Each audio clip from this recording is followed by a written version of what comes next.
Sir Wilson, gaano katagal na po itong Kamuning Bakery? 1939 pa, kasing tanda siya ng Quezon City.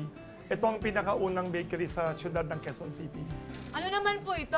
Ito naman, Pan de Rizal, kami lang gumagawa nito. Kasi yung original na may-ari, yung Javier family, taga Laguna sila. Narinig nila itong Pan de Rizal daw. Ito noon ginagawa ng ate ni Jose Rizal na pang-merienda sa kapatid nila nakakulong sa Fort Santiago. Naalala nila yan, tuloy-tuloy nila ginagawa, tinawag nilang Pan de Rizal. Kalain mo, matitikman ko yung pandesal na tinitikman ni Dr. Jose Rizal. Sa Fort Santiago, pang-merienda niya, pandi siya gutumin ng mga kalaban niya. Gawa ng mga ate niya yan.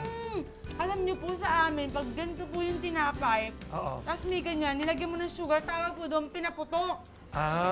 Galing Parang ha, ganun Cavite, no? din yung lasa niya. Yes. Ito naman galing sa probinsya yan.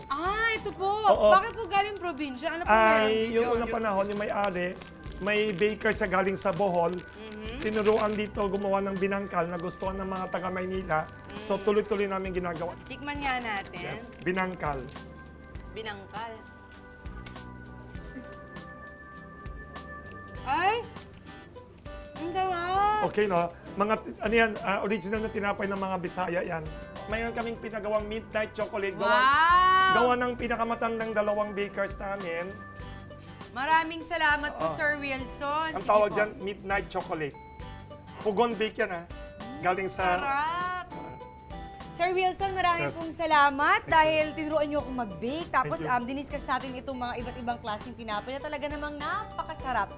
Salamat Thank you. po. Kamusta kay Ding Dong, ha? Nakapasyal na siya dito.